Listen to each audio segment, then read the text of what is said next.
Good afternoon. This is Muslim Network TV, and I am the host, Professor Amin Al-Din of Critical Talk.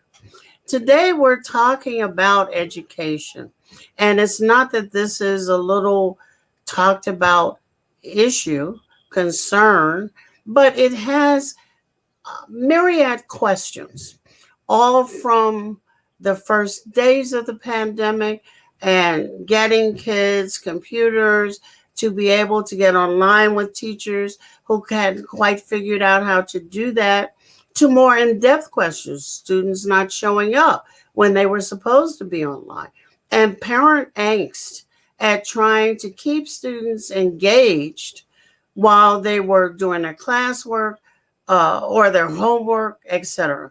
We've had problems from preschool to the university, and some of the problems are quite old, and some of them have been specific to the pandemic and the largely remote learning or the toggle learning.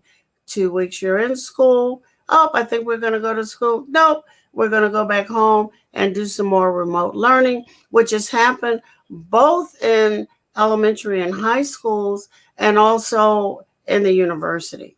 Today, I am very, very honored to have with me two women who are going to tackle some of these issues. First, I have Professor Layla McLeod, who is an assistant professor of college student personnel at Western Illinois University. She studied the academic and professional socialization of minoritized college students. She has a PhD in higher education and student affairs from the University of Iowa. Second, I have Amina Mitchell, who's a doctoral candidate in at the University of Illinois at Chicago's Department of Educational Psychology. I should be really, really stable when I get off this program. She is a retired high school guidance counselor. As a member of the book club, which is a book club, we have a Black women's book club. She is looking at these issues plus many more. The where I want to start with is if you can sit back and think about the beginning of the shutdown. How did your families begin to think about ramp up your supplies, your resources, etc., for at home learning? Because parents and grandparents both had to contribute. Doesn't matter to me which goes first.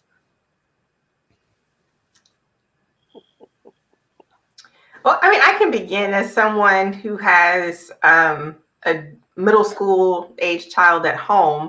I think the first thing that I was thinking about is not only like the physical space that we would need to learn at home, like making sure that he had a designated area for learning.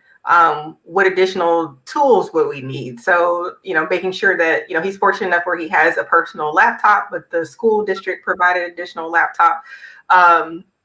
But the actual physical space was set up in a way that was conducive to learning. I think that was the first thing on my mind. It's like, okay, we go from leaving the house to learn every day to now you sleep upstairs and now you're going downstairs and you're supposed to be in school, helping my student understand the differences now that all of that was taking place in one space. So I think for me, and I realize my privilege in this is that we live in a home where he can have a separate space for his at-home life and his school life. So I think one of the first things, there's a lot going through my mind, but one of the first things was like, how do I set up a dedicated space that is comfortable, but also conducive to learning at home? So what does that mean? Space conducive to learning? Because your moms were on the ground. Amina and I are grandparents. So while we were not on the ground, we were kind of trying to orchestrate and stick our 2 cents in from a distance. But for you moms on the ground, what does that conducive space look like? What do you put on the walls? What chair furniture do you make available? I think that's part of what Mhm.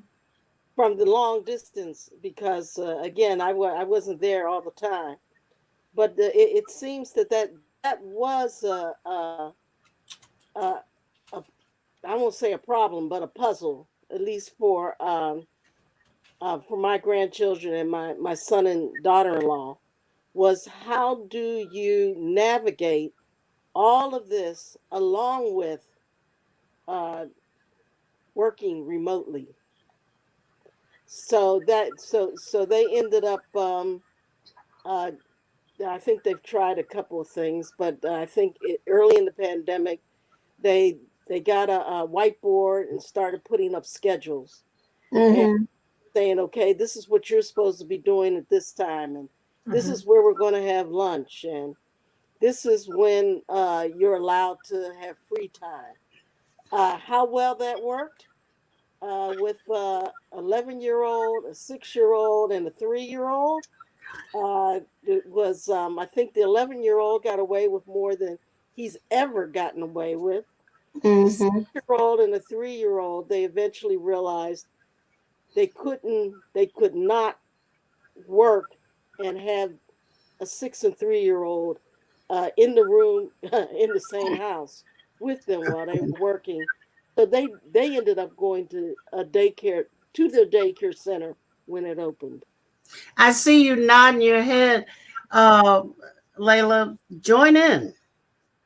Yeah, I think one of the things that was really important for me, at least, was to realize that I could not recreate school at home, right? So I think initially it was like, oh, get up, be at the table to work at 9 o'clock and work for until 3. That does not work. And at least in my household, it didn't work. And I realized, so my child was fully online. So I know, throughout the state of Illinois, there are different school districts have different ways of doing it. So there's hybrid option where he could go to in-person learning twice a week, and then days home do something else.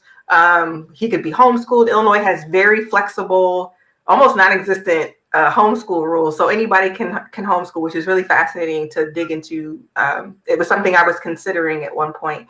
Mm-hmm. Um, but he was fully online with a third-party vendor, so he could do his assignments at any time. He could do them 10 o'clock at night or 9 o'clock in the morning. And knowing my child is not a morning person, has never been a morning person, it didn't make sense now that we were at home to try to recreate the schedule that he would have if he were attending in person. So for me, and I realize he's older, he's almost 14 versus, folks that have 3-year-olds and 6-year-olds, different levels of energy and ways that you have to monitor them. So for me, it was just letting some of that go. I was, also while he's learning from home, I'm also teaching from home. We have pets all over the place. And so there's lots of different things going on. And I just realized for both of our sanity, I could not recreate what he would get in traditional school setting at home. And I think once I let that go, we were both happier. you know, maybe you'll do 2 hours in the morning and 2 hours in the afternoon, right? Mhm. Let's go take a break and go for a walk. And I realized as someone who has that a flexible work schedule that I can do that with him. But I found that worked better for learning in a pandemic or during a pandemic. Yeah, my daughter, she was very ambitious, and she set up Can a you little. speak up just a little bit? I'm not sure I can hear you. She was very ambitious, and she tried setting up a workstation for her 5-year-old and her right beside her. Uh, so they were sitting together, Mm-hmm.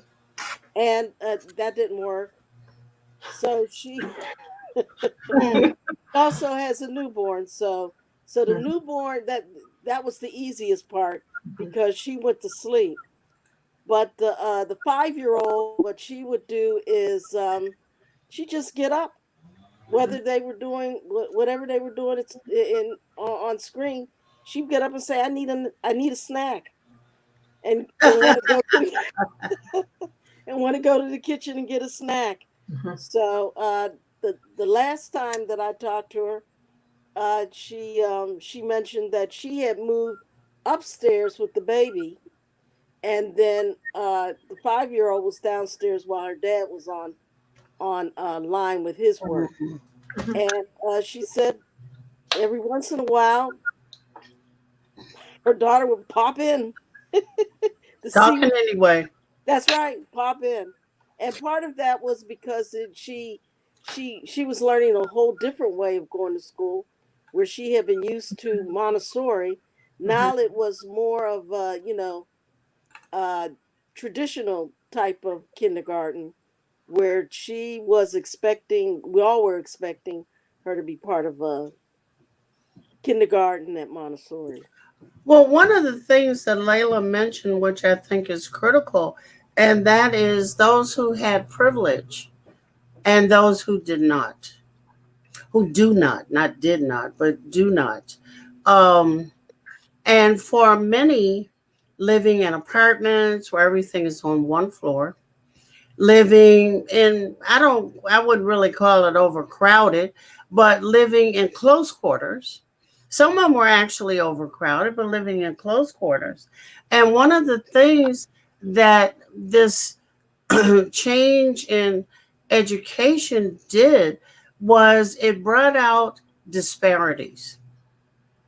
It brought out uh, parents' knowledge of what resources are. We have been chatting along here, and it is time for us to take a quick break. Please feel free to get your water, get your coffee, get your tea, and because we got lots to discuss. This is Professor Amina Al-Din with Critical Talk, which is a production of Muslim Network TV, and we will be right back.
This is Professor Amin Al-Din with Critical Talk, a production of Muslim Network TV, and I have the honor this afternoon of speaking with Professor Layla McLeod and Amina Mitchell. I want to say my own name, please forgive. Um, I want to leave and I want to go back to a little bit later the issue of resources. But I want, from what you know, for you to tell me what is a liberal education?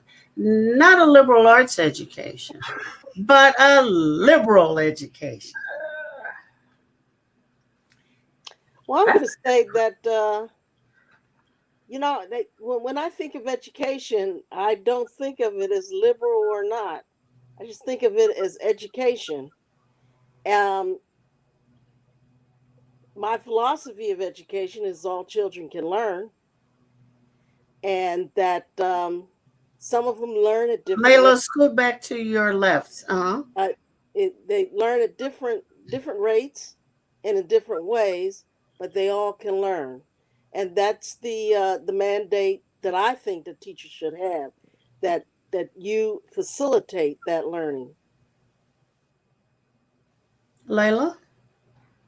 sorry, I had to mute myself. Yeah, I think so. To go back to your initial question about what is, and I understand it more so as liberal arts education. I understand, and I say this as someone who specifically studies post-secondary or higher education, that the purpose of education is to provide a breadth of information, right? So if one of the outcomes of pursuing a college degree is that it's supposed to make you a better citizen, right? It's supposed to make it so that you know how to engage with people or ideas that are different from you, right? So that we learn how to live together on earth. And to go back to Sister Amina's point about anybody can learn, everyone should have access to this information. How do those things come together if we're supposed to be on this planet together? So that's how I understand liberal education within the US context, is that we're trying to stay on this planet together.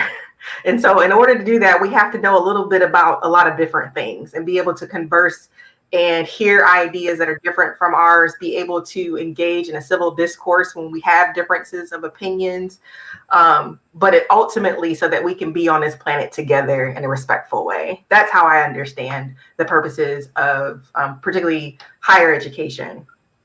And elementary and high school are supposed to hone you in some way or make you open to those ideas.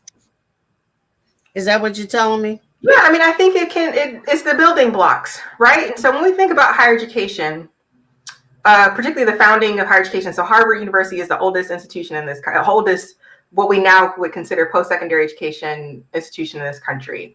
When Harvard was founded, there was no such thing as high school, right? The education you got at the college level at that time was the equivalent of what we now consider high school. And so thinking about now we have these building blocks to help people get to that higher level of thinking about how to be a citizen. And so I think some of that citizenship training does begin in P through 12 educational settings, right? How do you, thinking about the Montessori school, how do you take care of your environment? Some of those practical skills about how to move through the world, but also just how to live with sharing, right? How to share, right? How to manipulate. I'm trying to think of blocks. How to build, right? Some of those things you learn at a very young age, and I think with each level, it just becomes a little bit more complex. Okay. Now let me push a little bit. Now we haven't finished suffering through an election where one of the things that was talked about was liberal education, liberal politics, this big tent philosophy of the Democratic Party. And the Democrats were talking about the need to educate, meaning make you be on my side, of the Republicans. Sometimes, some of them, I'm not talking about in general. So how am I, the everyday listener, say with a good, solid high school education, supposed to liberal is thrown about and bantied in so many ways that I can't grab it. Don't y'all see? Yeah. You don't grab. Well, usually when I hear liberal, I just gloss right over. You're at the gloss over. Yeah. I mean, I think it's become one of those terms that people use so much, nobody knows what it means. Exactly. Taking the life out of it. And so I do think it's up to us to kind of reframe it, that it's not about a political ideology. It's about just, for me at least, it's about how do we want to be with each other, right?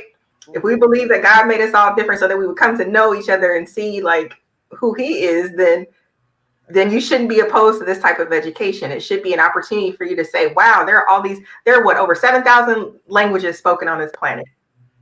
So that means there are 7,000 different ways to understand how people can communicate with each other. Right. That's beautiful to me. That's not something to be nervous or afraid of, right? And so again, when we think about someone who maybe doesn't have a college education, I always say that college degrees don't mean that you're just inherently smarter than someone. It just means that you stuck with something, right? So I say that literally, right? It just means that you stuck and just kept going, right? So when we think about the language that we use and how do we make it more accessible, I think it is, one of the hopeful outcomes of high school education is that you learn how to decipher sources, right? Or that you learn how to do a search. I'm not just saying using Google, but to gather information for yourself and decipher between what's accurate and what is or factual, or how people's paradigms or understandings of the world impact the information that they put out. Yeah, Right? but in order for you to know you can, want to, where is this incentivization coming from for you to want to go and learn something new and different? I mean, we saw that on the streets in cities and towns across this country. People didn't want, I don't want to know your buns. I want to stay in my bubble. But is that because Would you parents, not? But I would say that social media has made it easy for all of us to stay in our bubbles. We choose who we follow. We choose what channels we watch. We all make these decisions, right? So if I choose to watch CNN over MSNBC over Fox, that's a choice that I'm making. The additional labor of processing what they're saying, I have to do that work on my own, right? But we all make choices to stay in our bubbles. It's just sometimes that we feel better about certain bubbles over others. yeah, I don't know. but you both in two different ways were talking about the process of education, teaching us how to be relational citizens, right? Who knows that but you guys? I mean, is this something you're conveying to parents? Is it in a brochure I skipped? You know, how do we understand this big picture philosophy of some of, education so we can join you? some of it is right in the mission statement that every school and every school district must have. Uh, Mission statement. I mission didn't see a mission statement. statement until I got to college. But okay. But well, I can tell you that in my school, can't speak for everyone, that the mission statement was so important that we put it up on a banner as you enter Oh, there, okay. so Okay. that everybody understood what the mission was for administration, for teachers, for parents, and students. And That's awesome. every school's required to have something like that. Now, Oh, I'm sure they can have it, whether but or not they publicize it in such a manner as we did is another story. But they all got it. Mm-hmm, mm-hmm. Now, how they convey that message is a different story. But they all got to have it. It's kind of it's like saying your prayers before you go to bed. Mm-hmm. You're okay. you're required to at least look like you are. That's a really good point, though, right? Like, I think of that for me as a faculty member, I try to have these larger conversations about why do we do what we do, right? Okay. And but it's me as the educator trying to pull students to that and also modeling how to have those conversations. So, like you said, the information is out there, but how people make those connections for folks is a whole nother story. It's a whole nother conversation. Well, I'm looking now, and this is what I want you to consider as we take our next little short break. We're looking now, it is said, you can tell me whether you believe it to be true or not, that now America is seriously divided, much like it was during the Civil War. The question may or may not be different over who's going to be slave and who's going to be free, just may be being expressed in different terms. But nevertheless, America is very divided. Mm. I want to say that I see something which I consider sinister going on in the divisions in educational resources, kinds of education, access, etc. So I want you to think about that, and we're going to take another quick break. This is Professor Amanal Dean with Critical Talk, a production of Muslim Network TV, and I am jabbering with Layla McLeod and Amina Mitchell. We'll be right back.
We are back with Professor Layla McLeod and Amina Mitchell.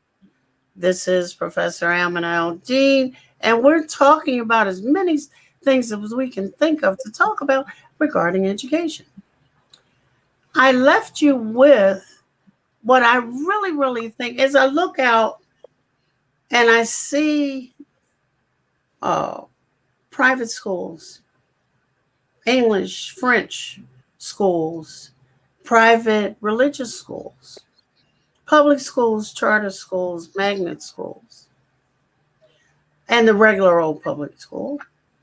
I see public, private universities, and a huge number of what do they call it? For profit, always been online kind of universities. And it's a smorgasbord. But the quality of education does it suffer? But depending upon which route you can afford, which route you make yourself afford by what you're willing to sacrifice to get your kids on some track. And how the hell do you figure out one track from the other? That's a lot of questions. I guess is the question about just the diversity of learning opportunities for Yeah, students. yeah. Sister Well, Amina. I think that part of it is it's it comes back to what are you trying to do, or what a parent is trying to do, because what happens is that Mm. yeah, that's my phone. I'm trying to talk through it. Uh, that what happens is that a lot of times that parents, it's like the okay, good. What happens is it's kind of like the parents who are looking at preschool, and they want the most prestigious preschool. But Okay. what is the purpose of it? What are they looking for? Uh, and I think that has a lot to do with how parents choose schools and what schools are trying to present so that they are appealing to parents so that kids enroll in schools. So it all depends on if you're looking for prestige, then you're going to look at certain schools. If One you're looking route. for if you're looking for a certain type of foundation that'll take your students take the child further, you're looking for another school. But how do parents come? I'm talking to you two ladies who are quite well educated. But how does the average parent even know to think that far? We had people recently on television said, please open the schools before I kill them. They've got to get out this house. They are not thinking about what I want them to in one way or the other. I think But they're how We're do talking parents about even, completely different it's situations. talking about, survival, but how do parents get the information to know about these various pathways? Some of them know, some of them don't. Sometimes it's just, a lot of times it's just social capital. Mhm. Who you're Yeah, with, and they say, "Well, have you tried this school?" Or my child goes to this particular school, and you say, "Oh, let me look into that." yeah, And yeah, then you become aware of it. And then for some, you don't know about it until it's too late to know. yeah. What do you Yeah. think, Layla? No, I mean, I think it's similarly to Sister Amina's point about what, what do you want for your child? What kind of educational environment do you want for your child? And I think about my own, as someone who works in higher education, it's the same thing. How do you decide which college or university you want to attend? Is it a public school? Is it private? Is it a small liberal arts college? Is it a technical or vocational school? Our diversity of institutions speaks to the diversity of folks, but also the ways that our system is set up to reproduce itself in certain ways that we know that depending, like you said, the social capital that people have dictates what they know about and how they know how to navigate certain systems. So it kind of reproduces some of these cycles that we see. So aren't we then making pathways, where we're always inside of our caste?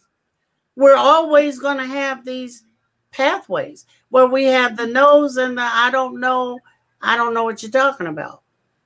Well, for some people, it's intuitively they know there's better, and they're determined to find it, and they do it. I mean, it's not something you bank on. It's not something you. It's not a sure bet. Yeah, It just yeah, happens that's what how they proceed and how what their life is like. For others, it may be just the complete opposite. You got me stuck here, and you know what?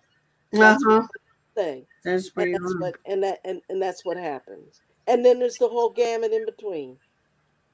Okay, Layla, I want to go into what you study. Can you tell us a little bit more about this uh, professional socialization of minoritization? I don't know. I think it made my day just to hear you say that out loud. Yeah, Um, big words, big words. I don't know. That's a really good point. So, what does all that mean in layman's terms or layperson's terms? Please, because I'm Um, dying here. so, I think one of the interesting things about the U.S. is that we push this narrative that everyone should go to college. Yeah. And college looks different, right? Every institution is not the same. The U.S. is different, and that our system was not planned in the way that it is in other countries. We have a very diverse system in terms of for-profit, not-for-profit, 2-year technical schools, 4-year residential, commuter campuses, like private, state funded, like or state Yeah, run, or yeah, not state run, but public institutions. So what I'm most interested in is how does the college environment impact the experiences of students who are minoritized? And I use that language because there was a phrase we refer to particularly folks of color as minorities, and we know that that's no longer the case within the U.S. So the never been. term minoritized talks about the ways that systems marginalize people, right? Versus they themselves being inherently deficient. So we talk about the ways that higher education has placed labels on entire populations of students as a way to minimize or to position them as deficits in the resources, the knowledge, the ways of being that they bring to campus. So when I think about my research and what I'm interested in is how do students learn how to be college students? Right? There's a way of being. Students come to college and we expect them just to know what office hours are. Why would they know that? There's nothing in K through 12 in most schools where a teacher would have office hours. But all of a sudden they get to college and you just expect them to know not only what they are, but what they should do when they come to office hours. How does a student learn that? or how to engage in research. Again, they may, or we have such a diverse P through 12 system. Some students probably got through P through 12 without ever writing a research paper or ever reading a book in it from front to end. And all of a sudden they get to college and they're expected to do these things. And so I'm interested in how, particularly for Black college students, how do we teach, how do they learn how to be a college student, how to be an academic? What are the messages that they receive either from their faculty, the staff, their family members, the surrounding community about what that looks like? Oh, I like that. No, I like minoritized because there's a lot of talk about the fact that people have been made into minorities because in the world, they're not minorities. They outnumber the population here in the United States in total. And they're I want to be clear, it's not just about numbers, right? It's about ways of being and knowing. So we talk about epistemologies. All of a sudden that, folks in power, usually white identified or white people or whiteness, has the ability to shape what we know to be true. Yeah. Well, that's not always the case for everybody. So how do we make space within higher education for multiple ways of knowing? So if you were able to give, say, Amina is still teaching, and she says, okay, Layla, well, I know what's missing in high school. Give me some pointers on what I should put there. I have a long list. Sorry. Give me half of it. And I think that's one of the issues I have with our system, our educational system in the U.S. There's such a huge disconnect between college and high school. Yeah. So I only teach at the graduate level. And I even feel there's a disconnect between graduate faculty and undergraduate faculty. Oh, yeah. I have students who come to me and who don't understand, who are used to summarizing information. And when they come to my classes, they realize, like, I don't need a summary. I read it also. I want to hear how you're making meaning of it. Mm-hmm. Right. So when I think about, K through 12 or P through 12 education, I think we need to, what is it? Paulo Freire talked about the banking method of education. That needs to be done with. Right. We need to help our students see themselves as producers of knowledge. Can you go back for a moment and explain Paulo Freire? I don't want to embarrass myself. No. I mean, who are you talking about? No, I mean, there's this, Brazilian philosopher who has this understanding of education to be this relational, collaborative process that it's not just I'm an empty bucket to be filled, but that I'm also a producer of knowledge and that I can make meaning of the world around me and share that as also valuable, right? Mm-hmm. And so I think when students particularly come to graduate education, they're used to being talked to. And so when I tell them, tell me what you think, they're like, me? And I'm like, you've earned a whole bachelor's degree. That's supposed to mean something. And now you decided to get a master's degree. How do you make meaning of what you've learned? But if they've spent the last 16 years never being asked, what do you think about something? And all of a sudden they're in their early 20s and people are asking them for their opinion. It's a cognitive shift. Yeah. So they should, if you were going to give Amina 4 points that she can then take back to her administrative personnel and to her colleagues in high school. We can do this, y'all. I think to some extent that they do try that. Mm-hmm. It's a lot easier just to throw out information and say, grab it, chew it, swallow. Mm-hmm. Than to say, now what did you taste? And what did you think? Mm-hmm. And how do you compare it to what you tasted yesterday? Mm-hmm. That's the harder part. I think under certain circumstances, especially under like your English and your history, primarily where it's more flexible than your hard sciences and math. Okay. Although even there's a space Mm-hmm. for opinion Mm-hmm. and to think and to understand and make meaning even there. Yes. But more often it's in the social sciences and the like political science, history, those particular areas. But they do try, but it's and then it's also difficult because that's the time of development where some young people have a firm grasp of abstract ideas, and others are just beginning to realize that they can think them. Mm-hmm. So when they come into college, for some of them, it's yeah, I've done this and I can continue to do it.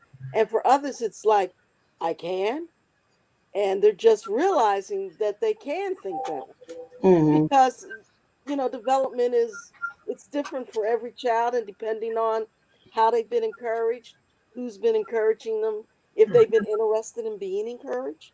Mm-hmm. All of that comes into play Mm-hmm. when they're developing those skills. So, what are we gonna do? I'm listening to you telling me about. Hmm. I have no clue about educational philosophy, but let me work it out here. Well, no, let me not work it out here because that isn't gonna go anywhere either. Um, you all seem to be saying that a bunch of individuals go to school Mm-hmm.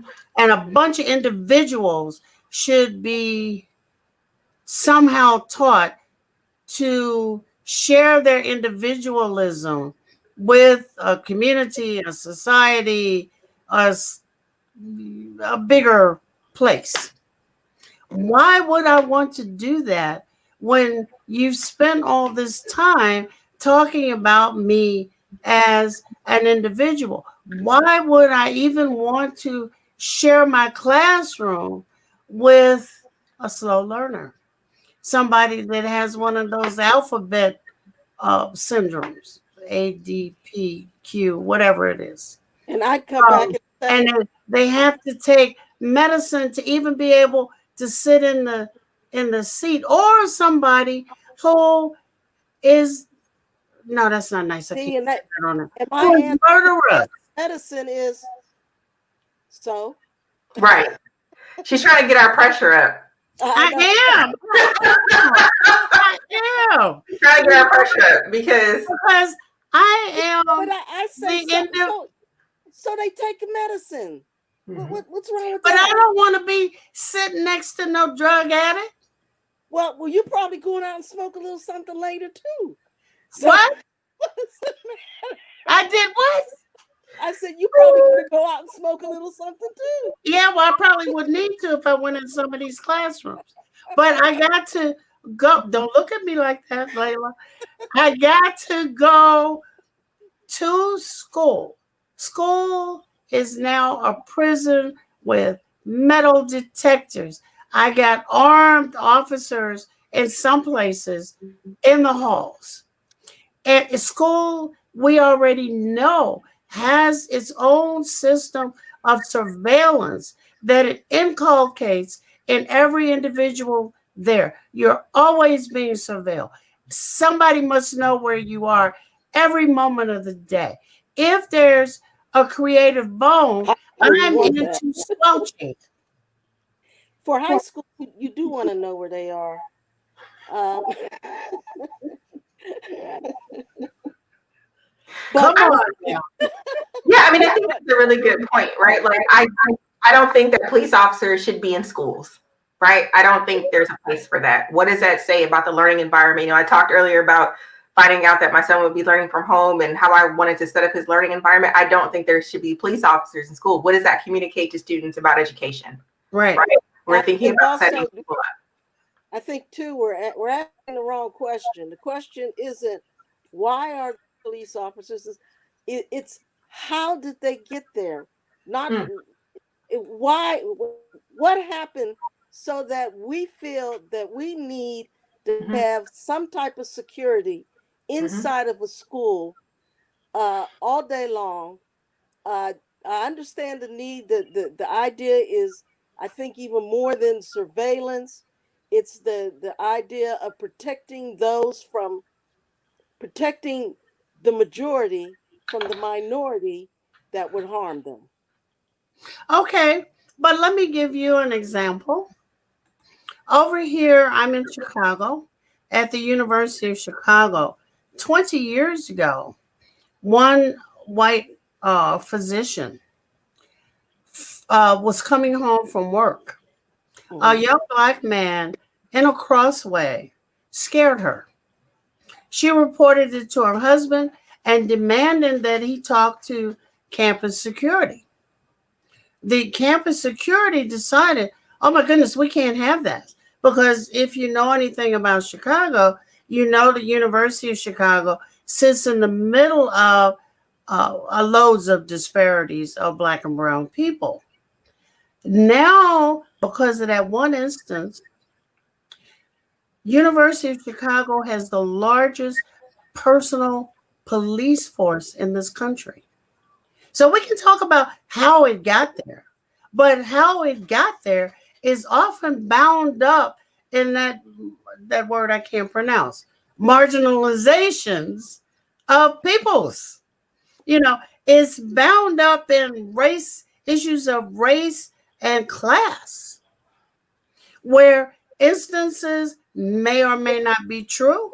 When I can turn on the TV and see a kindergartner handcuffed and being put in the back of a police wagon. Yeah, Yeah, I mean, go ahead. that's oh, because basically what's the handcuff for? I don't know. You Why know, the man, hey, wait a why minute. Her arms why were do you so handcuff small, people? he had to hold Why do her you bind arms people? in the handcuffs because her arms were too tiny. Yeah, because what's the idea? Why do you bind people? Bound people. What's the purpose behind that? And then you've got to wonder. I know that I've seen students going out in handcuffs, not because that they're a threat to the police officers themselves or anybody else around, because it makes a great statement about don't you do what they did. Hmm. Hmm.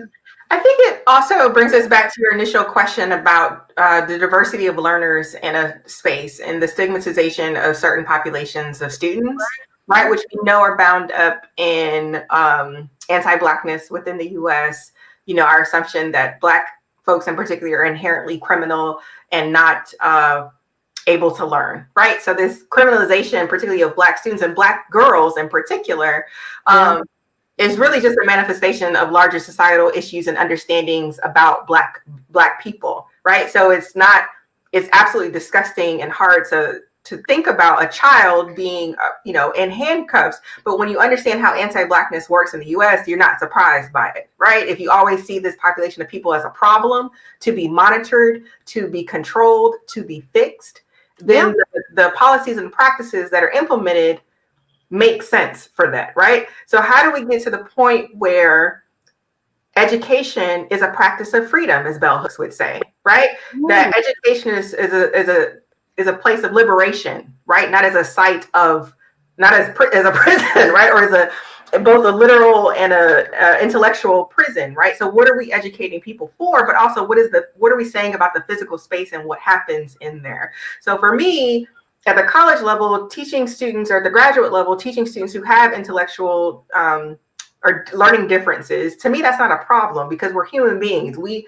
all move through the world in different ways. And whatever I do for the student who needs like the most support, so to say, all of my students benefit from it. Most of the accommodations at the college or graduate level are around maybe getting notes ahead of time or PowerPoints or additional time for an assignment.